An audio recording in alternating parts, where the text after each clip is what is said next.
مولانا عبدالحکیم اسحاق کے بیانات کے لیے حکیم اسحاق آفیشل کو سبسکرائب کریں۔ مولانا عبدالحکیم اسحاق۔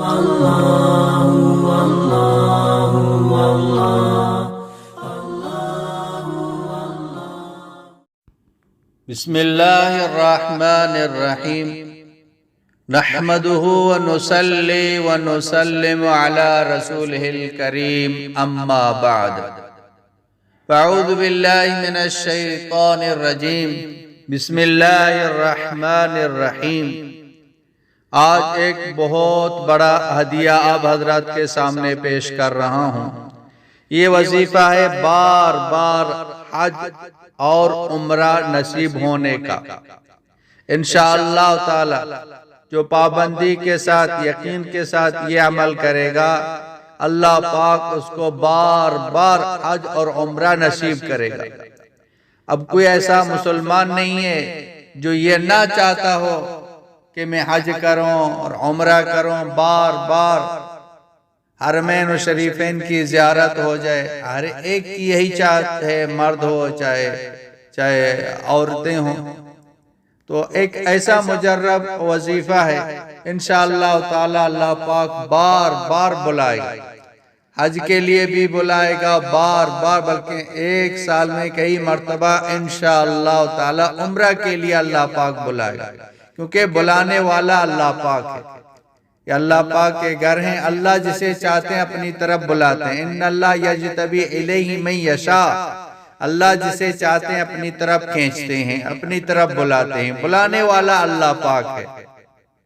تم اللہ پاک کی طرف رجوع کریں، اللہ پاک سے مانگیں، اللہ پاک طلب دے کے اللہ پاک جو نا بار بار حرمین شریفین کی اللہ پاک زیارت نصیب فرمائے گا۔ وہ عمل یہ ہے، ہر نماز کے بعد 5 مرتبہ یہ پڑھیں، یا حیو یا قیوم یا ذی الجلال والاکرام۔ یہ 5 مرتبہ پڑھیں اور 7 مرتبہ یہ درود شریف پڑھیں۔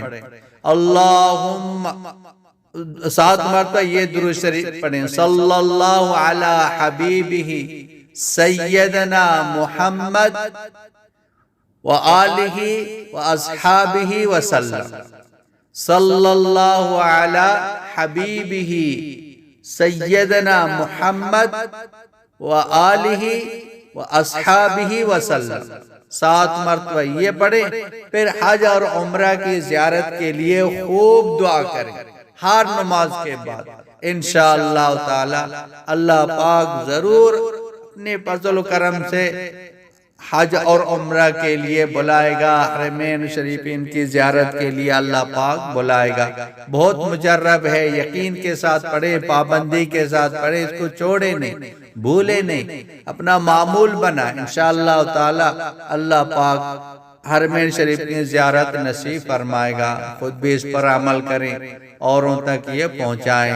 وآخر دعوانا ان الحمدللہ رب العالمین۔ مولانا عبدالحکیم اسحاق کے بیانات کے لیے حکیم اسحاق آفیشل کو سبسکرائب کریں۔ مولانا عبدالحکیم اسحاق۔